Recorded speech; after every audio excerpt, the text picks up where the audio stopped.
Hey guys, welcome back to Franchise Tagged. It is post-free agency mock draft time. Let's kick things off. At pick 1, we've got the Bears taking Caleb Williams out of USC.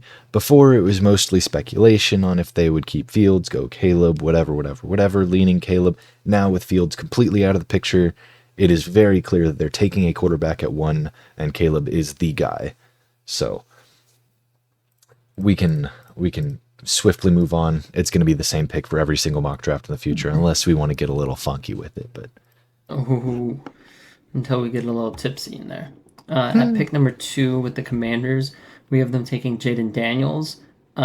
We've kind of been flipping between him and Drake May, but Marcus Mariota was the free agent addition they made for that backup quarterback role.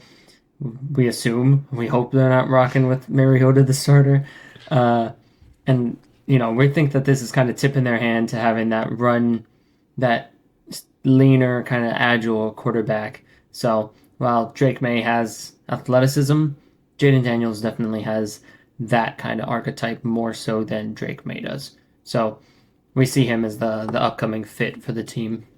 yeah, and I also think they wouldn't have sent away Sam Howell, who is Drake May's UNC buddy, if they were taking Drake May.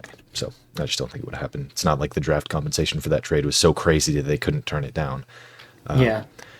But Daniels going at 2 leaves the Patriots in the perfect position at 3 to take Drake May, quarterback at a UNC, their guy of the future. He's a fun guy, and I think he's kind of like a heart attack waiting to happen. But hey, he's fun to watch, all right? I think that his statement that it may be beneficial for him to sit for a year, to sit for some time, I think that as unlikely as it is with Jacoby Brissett on the roster, it's definitely possible. I think Brissett is a much higher quality quarterback than most backups in the league. I feel like he's in that Gardner Minshew tier of like, he could start, and if your quarterback goes down for the full season, you're not mad at having your backup out there. Like, obviously, you'd rather have your starter, you'd rather have somebody else. But as far as backups go, he's damn good. And I know that we'll probably just throw Drake to the Wolves and send him out there with whoever the hell we've got. But I think sitting for a year, if ultimately the decision is possible. Who even is your wide receiver 1 right now? Kendrick Bourne, baby. It's Kendrick Bourne, Juju Smith-Schuster, Pop Douglas is good too. And then Tyquan Thornton bulked Juju up in the offseason. So, yeah, we all forgot Juju. We should probably keep doing that. And next up at pick 4, the Cardinals are sitting here with, very high leverage with the top 3 quarterbacks off the board here. And so we have the Vikings with that second first they added that's being rumored that they're going to be using it to trade up.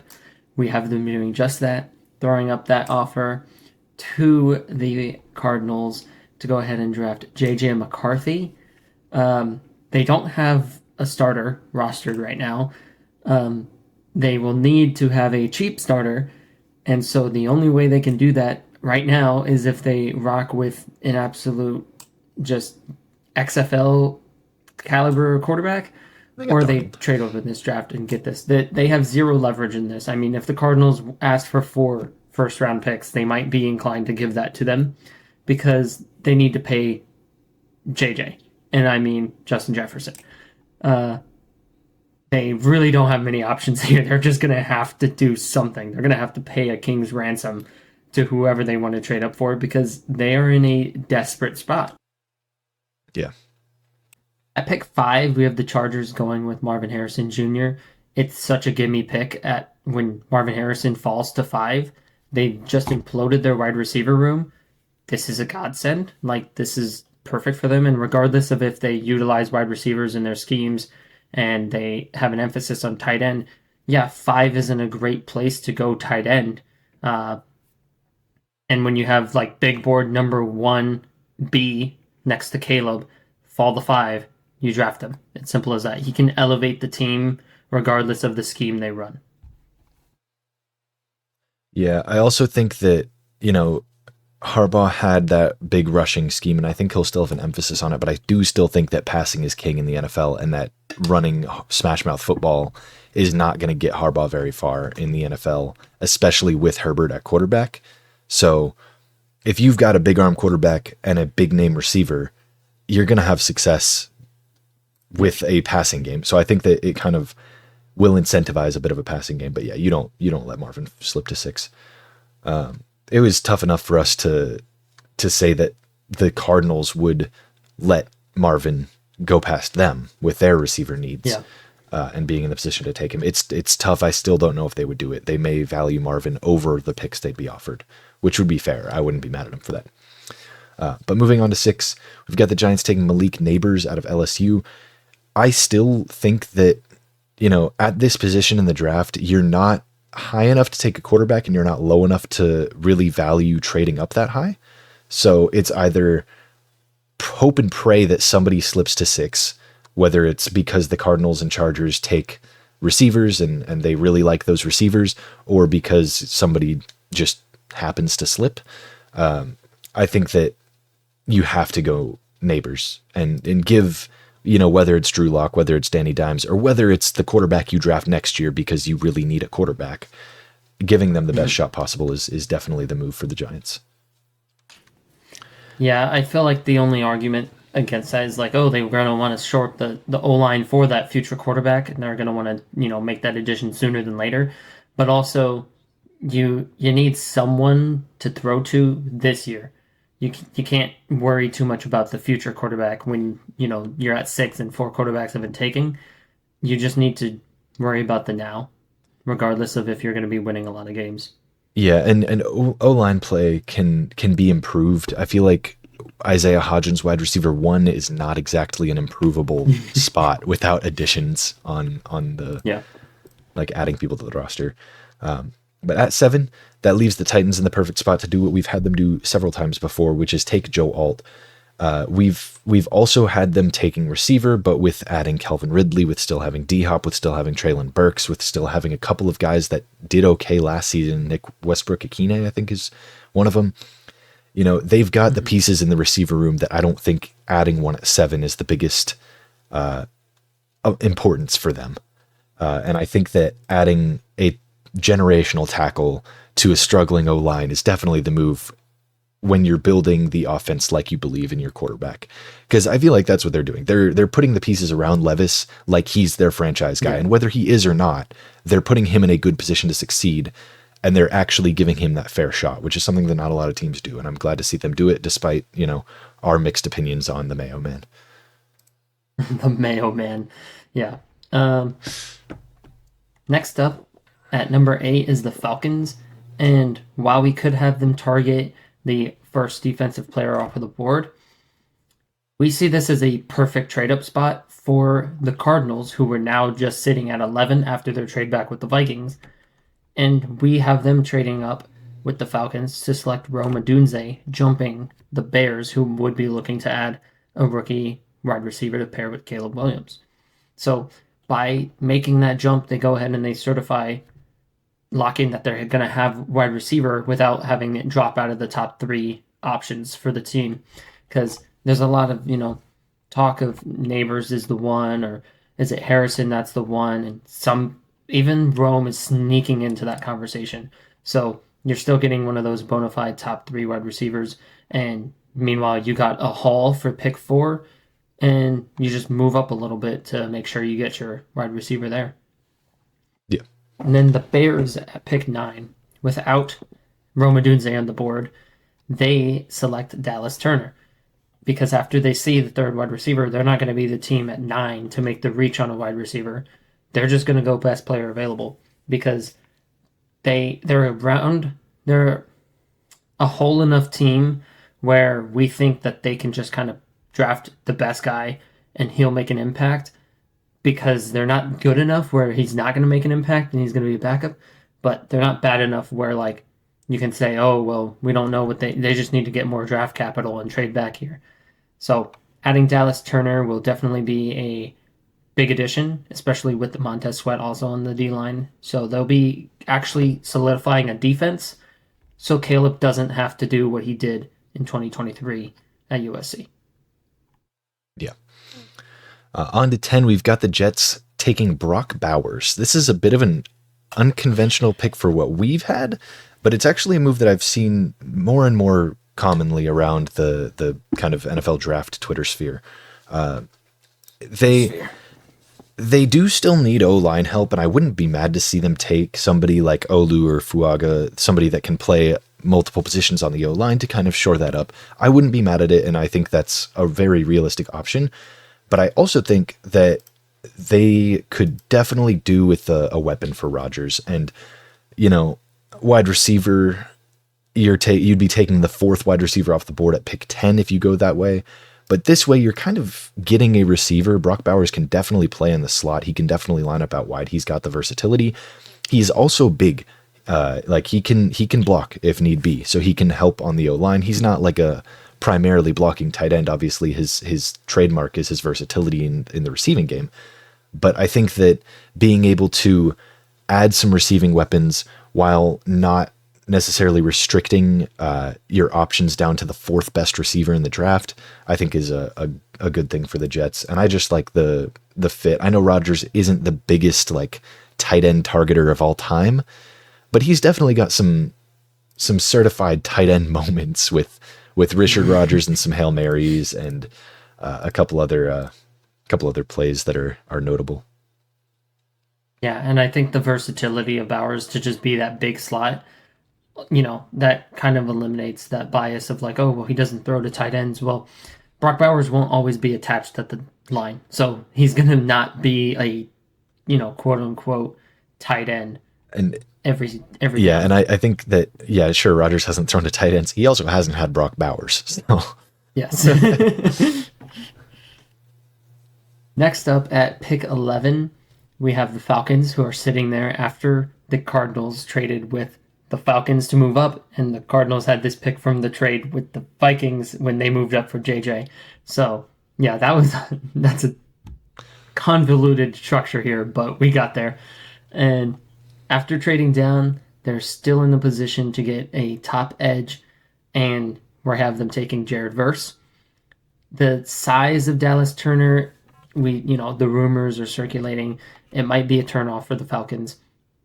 Well, why not go with the impressive second option, who's still on the board because you moved down just 2 picks and have yourself get Jared Verse, the more prototypical like alignment with your size, the metrics that they have that they want to hit.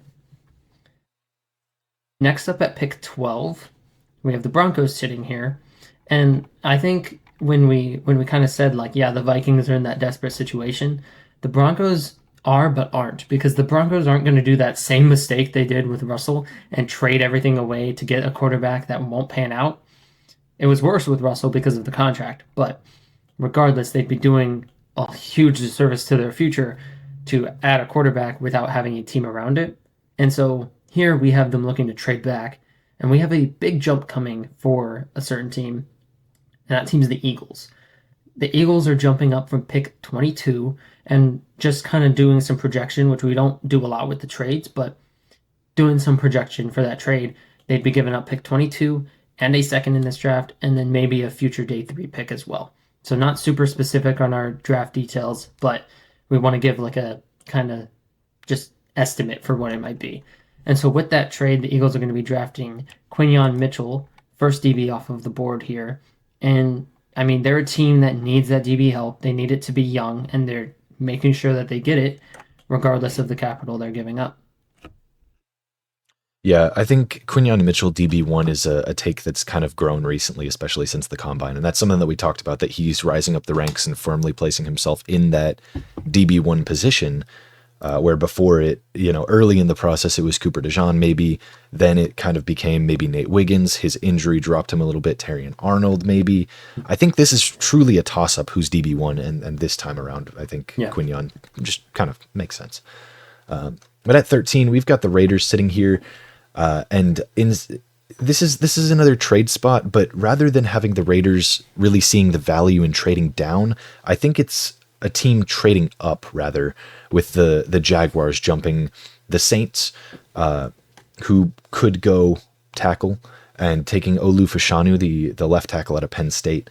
And I think the the Raiders sitting in this spot, they do need many things. They need a quarterback. They need a couple other pieces on offense, maybe receiver. But if the Jaguars offer, I don't know, like a day 2 pick and their first, it's not that much of a drop. It's only 3 picks between them. So I think that could make a lot of sense for the Raiders to take that. And the Jags would be able to take their left tackle of the future. The offensive line was a big problem for the Jaguars this past season. Protecting Trevor Lawrence is a big deal, and getting a cheap blindside protector on a rookie deal coming up on a payday for your quarterback is definitely a good move for the Jaguars here. Yeah, definitely a big cap saving move that allows them to be more flexible with Trevor Lawrence and kind of just roster management in the future. Yeah. Then at 14, we've got the Saints sitting here. Sad that they didn't get Olu, but they'll go ahead and take Byron Murphy II, the interior defensive lineman out of Texas. They don't have a terrible roster overall. Like they're perpetually mid because of their cap struggles, and they will be for the foreseeable future, obviously. But really, when you look at their roster, they've got some decent pieces, and I think that their D line just needs some help. And obviously, they drafted Brian Bresee last year from Clemson, and he hasn't been amazing, hasn't been terrible, but the other names on their interior D-line are not great. So even if you're projecting Bresee to be a starter and you think he's going to improve, you could still use a second interior defensive lineman. And I think that the top prospect in the class is a good option for them.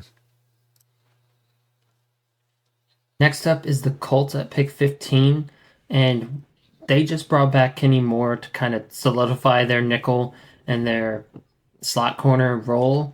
So instead of going our usual Cooper DeJean to the team that gives white vibes, we actually have Terrion Arnold going here.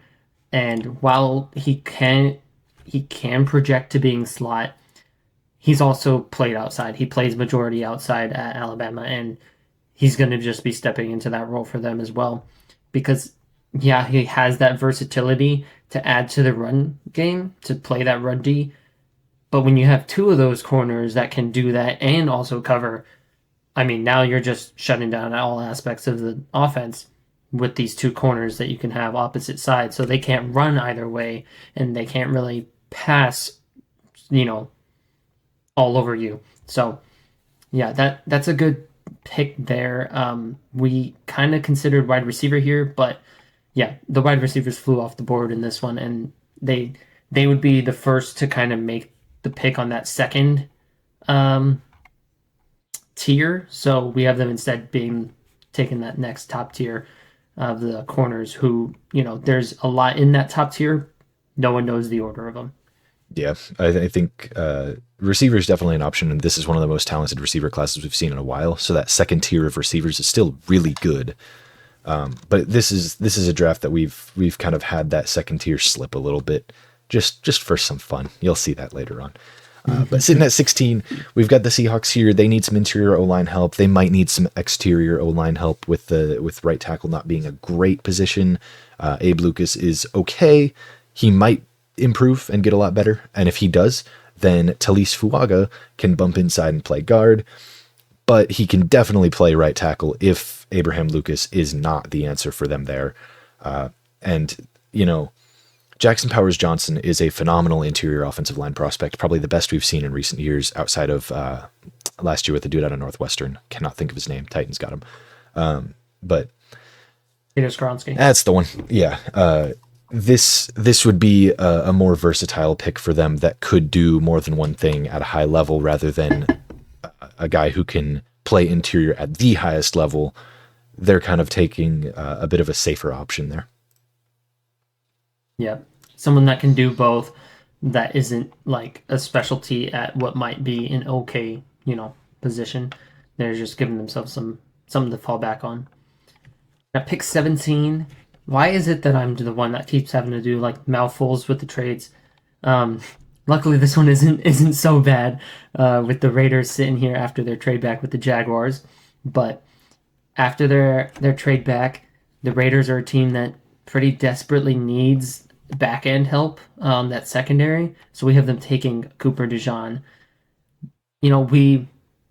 I've seen a lot of Cooper DeJean slipping down boards. We continue to not really buy into that, and we pick him because he has that versatility to be safety or to be slot or to be outside corner.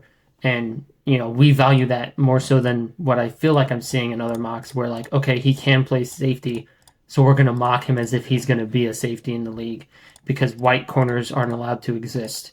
And I'm glad we're breaking that mold with Cooper DeJean. He can play anywhere for them. It's just going to be like they got to find the spot that he works best at, and he'll give them flexibility on the back end there. Yeah, I also think that in this draft specifically, there's a bit of a weakness at safety. So the versatility of having somebody who can play safety at a high level, as many project DeJean to do, might be a higher value for teams when they see that the next safeties down the board, they may not have first round grades on them at all. So if a team is looking to take safety, they may jump the gun on Cooper DeJean and be like, yeah, you can play corner, sure, but we really need safety, and we think you can play safety at a high level, so we're going to have you do that. Yeah. But at 18, we've got the Bengals sitting here losing DJ Reader to the Lions, and they see Johnny Newton on the board, the defensive lineman out of Illinois, and they'll pull the trigger on him, shoring back up that interior defensive line. And we've had him kind of going everywhere. Earlier in our mocks, we had him going at 9 to the Bears to shore up that defensive line problem.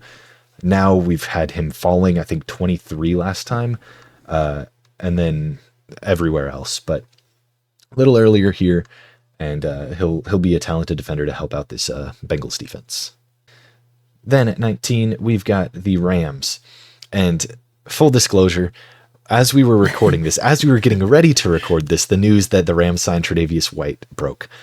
But I still don't hate our pick, which was made a little bit before the Trey White news, and that is Nate Wiggins out of Clemson. This is the reason I don't hate it very much, and I'm going to keep it the same even after Tre'Davious White was added, is that Nate Wiggins is somewhat a best pick available situation for the Rams. I couldn't tell you what their weakness is, because they were good last year, and I couldn't name half the names on their roster. I have no idea who they are, but they're playing at an extremely high level. And interior defensive line might be in need after Aaron Donald's retirement, but without the top two guys, Johnny Newton and Byron Murphy, falling to them, I don't think they'll jump the gun on Braden Fisk, who I think is the kind of consensus third interior D-line prospect. There's really no consensus third. Yeah, there's not. I get your point. But like Braden Fisk, it's a tier down from the other two. It's definitely like okay, these guys are starting to have second round grades, not first round grades. And I think that the Nate Wiggins falling a little bit and him kind of being maybe the top corner in the class, but being there at 19, combined with the fact that Tre'Davious White has had some pretty bad injury issues over the past 2 years, which led to him being cut in Buffalo. He's played 10 games over the past 2 seasons. It was 4 last year and 6 the year before. He hasn't played a full season since 2019. So I think that having that Band-Aid that can, Nate Wiggins is also injured entering the draft because of his he ran so damn hard at the 40 that he popped something in his groin. But I think that adding a guy who can play at a high level and who's also younger, Trey White's on a 1-year deal, so just shoring up the future on a team that's already really good, I think is a smart move. Yeah, the 1 year deal to me is like the biggest indicator that this is still it's still a likelihood, because it's just 1 year. And if he gets hurt halfway through, then you have Nate Wiggins come in, play a lot more snaps. But, I mean, if he even is healthy the whole year, there you got 3 more years of Nate Wiggins on the rookie contract. At pick 20, we have the Steelers selecting J.C. Latham, offensive tackle out of Alabama. And, they just kind of did a really weird thing with adding 2 quarterbacks on 1-year deals. And one's really old and one's, at the end of his rookie deal. So who knows what they're doing, let's be honest. But we have them drafting a right tackle to then move Broderick Jones back to left tackle, which was his position in college. So that way the O-line will at least be able to protect whatever the hell they have going on in the backfield. Also, didn't they make a signing today as well? Yeah, Cordero Patterson is back with Arthur Smith. So what is going on? Yeah, so Najee Harris, prepare to have half the touches you thought you would. But yeah, Latham, Latham's weird. The offensive tackles in this class are weird. They keep like Yeah. shooting up boards, shooting back down boards. There was some top 10 hype for Latham a couple weeks ago, and now I've seen nothing anywhere close to that. But yeah, so the Steelers, I think are a good spot for him. I think that's kind of the tail end of his, like, if he slips past 20, then it would be teams trading up to get him. But sitting at 21, arguably the most fun pick of our entire draft. It's up there with Brock Bowers to the Jets. The Dolphins. Oh no, we have a lot of fun ones this time We around. do. This is one of the more fun mocks that we've done, I think. But the Dolphins sitting here, right? We know how Mike McDaniel likes his fast guys, his speedsters, if you will. So we've got them taking Xavier Worthy out of Texas, the 40-yard dash record holder himself. This is much less scheme fit, much less need. The Dolphins have a few needs. That doesn't matter. If they've got fast receivers, they'll be successful. And Xavier Worthy is nothing if not a fast receiver.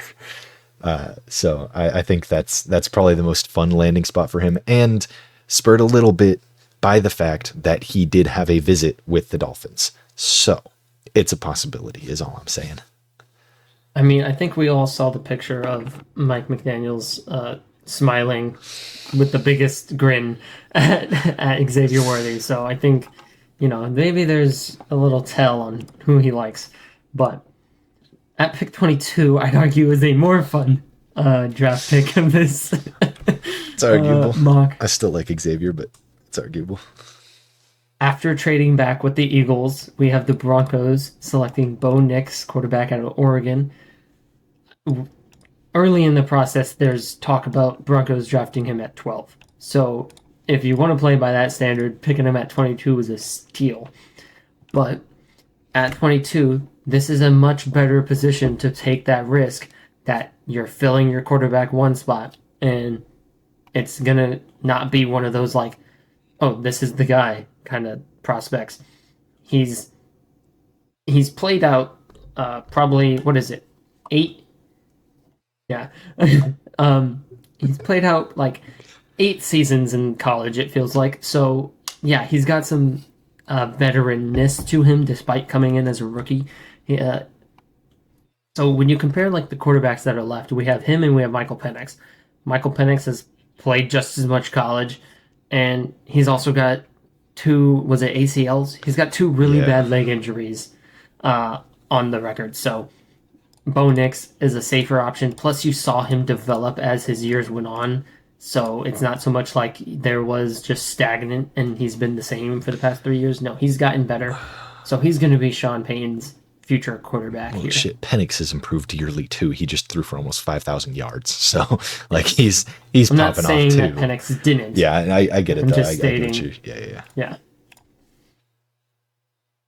All right, and here we are back at it with the trade vomit. At pick 23, we are sitting here with the Cardinals, who got this via the trade with the Vikings for J.J. McCarthy, and the Vikings got it from the Texans, who the Texans had got this pick from the Browns.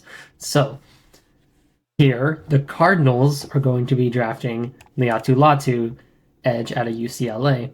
They added to the wide receiver room early in the draft by trading up for Rome Odunze, and here they are at the position to get a defensive player because they have so many voids on the defense. And Liatu Latu is probably, arguable.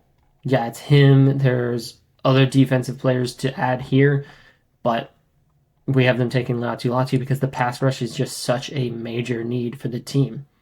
So even if all of the free agents they added to that D-line, if they want him, make him a third down guy and just go pass rush, they can do that. If they want to make him get all of the snaps, they can do that. It's just up to their decision on how they want to develop him. I honestly think that maybe keep him at that third down guy for the first year of his career, and then let those free agents kind of fade away and let him get that full starting rep load. Yep. Then at 24, we've got the Cowboys sitting here, and they're going to take Troy Fautanu, the offensive lineman out of Washington. He is another one of those guys that projects as maybe a guard, played tackle all through college, though, and the Cowboys just could use some offensive line help in general. Zach Martin is phenomenal. He's a great guard, but TJ Bass is absolutely not. And then Tyron Smith gone.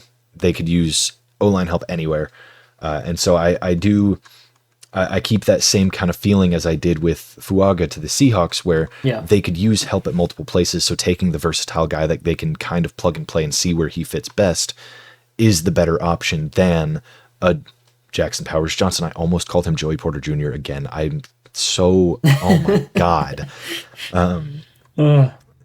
Anywho, yeah, taking that versatile offensive lineman is definitely the move for these teams that have multiple needs.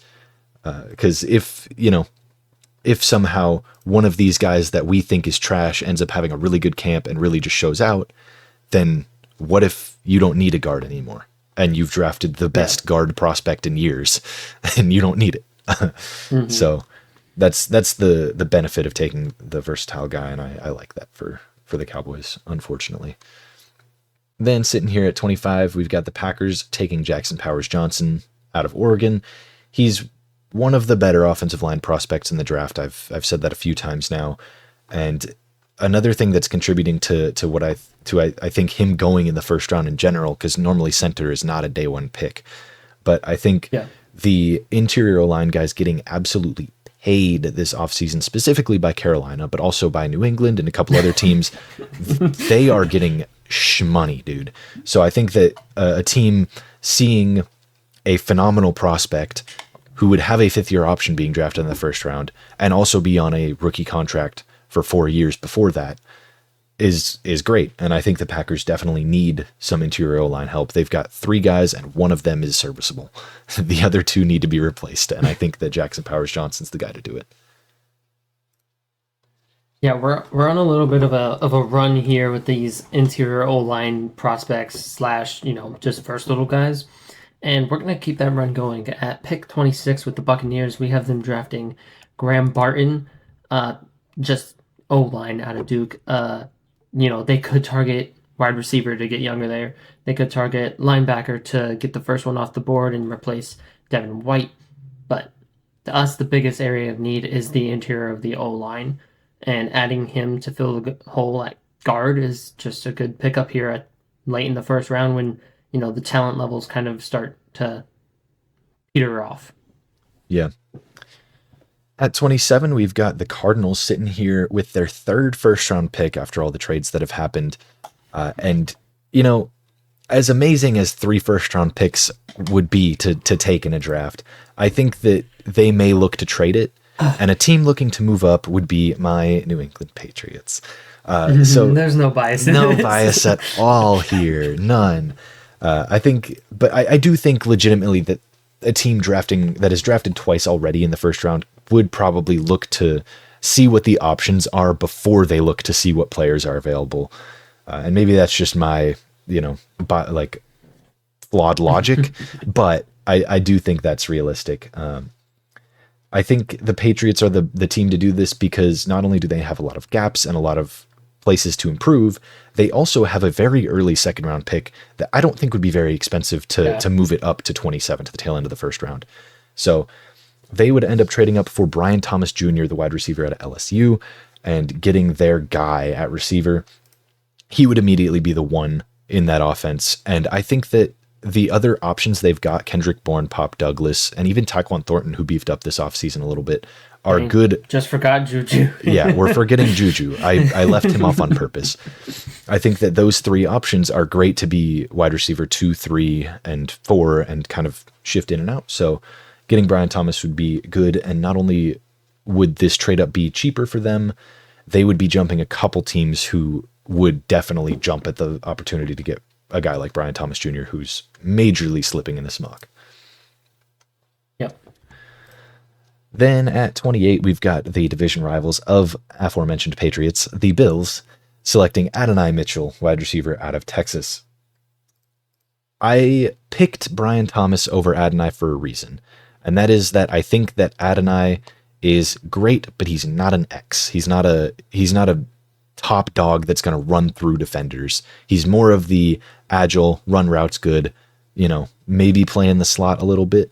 And I think that's kind of what the Bills thrive with. And pairing him up with Diggs and Curtis Samuel, who they signed in free agency, would give Josh Allen a really good receiver room to work with and make that that offense lethal again. At pick 29, we have the Lions here, and we have them drafting Kool-Aid McKinstry, DB out of Alabama. And yeah, this was probably my bias coming in. And anytime you were like, oh, should we draft this person or should we draft Kool-Aid McKinstry? I was picking the other person. I wanted Kool-Aid to fall, and luckily he made it all the way here to 29 without you seeing through my deception. So with Kool-Aid McKinstry here, Brad Holmes loves Alabama players. I'm not gonna say whatever. Please don't. Good. That said, like the free agent additions of 2 corner might defer from drafting a corner here at the end of the first, but they filled all their holes through free agency. They're going to be going best player available, and Kool-Aid McKinstry fits that role, especially when you consider Carlton Davis. They traded for him, but he's only got 1 year left on this deal. And, there's a certain ex-Lions DB that's on the run from the police, and, that whole situation happened. So, yeah, DB's kind of back in conversation here. At pick 30, we have the Ravens selecting Troy Franklin, wide receiver out of Oregon. His stock fell after, it wasn't a bad combine. It was a very lackluster combine in lieu of everyone else having fantastic combines. So his draft stock is plummeting from that, and here we have them falling to 30. Despite the fact that OBJ is still a free agent, and yeah, he might return to Baltimore, I don't think if he does, they still would pass on Troy Franklin. They're going to want that future piece more so than they're going to want veteran aid for Zay Flowers. They have Nelson Aguilar as that veteran already. They might as well add another young piece to pair to really accentuate the rest of their passing game. Yep.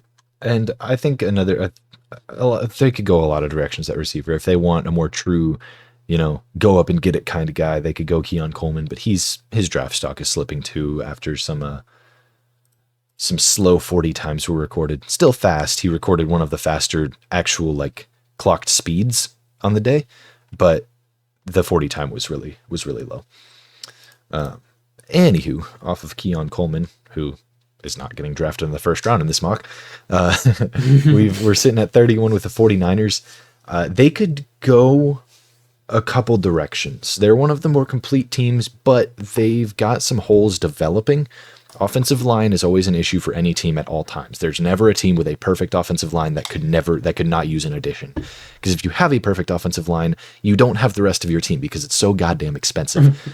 Anywho, they could also go receiver with Brandon Ayuk really wanting his payday, and that would kind of solidify them deciding to trade him rather than pay him. But we've got him going Amarius Mims, the offensive tackle out of Georgia, who has slipped a little bit compared to where we've had him before. But I think that they would jump at the opportunity to add a right tackle to play across from Trent. Yeah, and the 49ers, as you said, they're a complete team, and unless they are going to allow Ayuk to get shipped, I don't see them making any reaches at this point. I feel like Mims is the one that's slipped to them, and they're going to take that guy instead of making a reach on a position that isn't necessarily a need and just would be kind of that oh yeah, we kind of need this, so let's draft this. They kind of need O-line, so let's draft the guy who slipped here. At pick 32, we have the Chiefs selecting Braden Fisk, D-line out of FSU. After getting Hollywood Brown, they're not going to be doing the things we had them do in the mocks of the past. They're not trading up for a wide receiver. They aren't reaching at a wide receiver.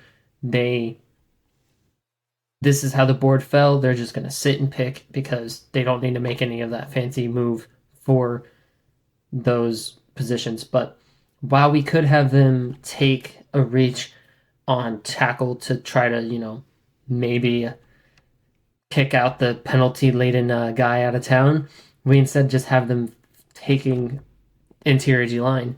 So that way, Derek Nutty, a always mediocre yet always re-signed player, can actually be let go into free agency, and they will have a young player to take his role. Younger They perpetually have mid player. George Karlaftis. What was that? Said a younger perpetually mid player. Yes, at least he played cheap.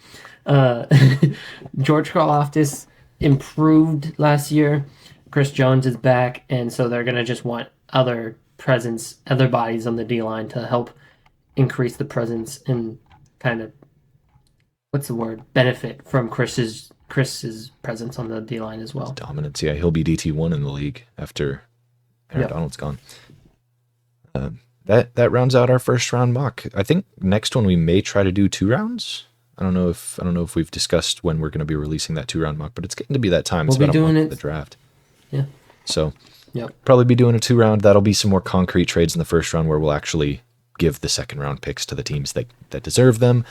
Let us know your thoughts as always. Give us opinions on how realistic the trades we made were and how bad the fits are, because a lot of these are really some questionable ones. No, this was fun. This was all very fun. I don't care how questionable. It was all fantastic. Yeah, this was definitely one of the more fun mock drafts that we have done. Yep. So, as always, let us know your thoughts. Stick around. We'll have more mocks coming out. We're getting to be on draft season. It is a month away, so we'll be ramping up the content pretty soon. You've got a lot of scouting reports. I'm actually going to be fully stepping away from scouting reports this year. I'll probably pop in for Drake May and maybe Jaden Daniels, and that's it. But outside of that, cameo in. outside of that, I'm not gonna be rushing any out. So, All right. And with that, deuces. deuces.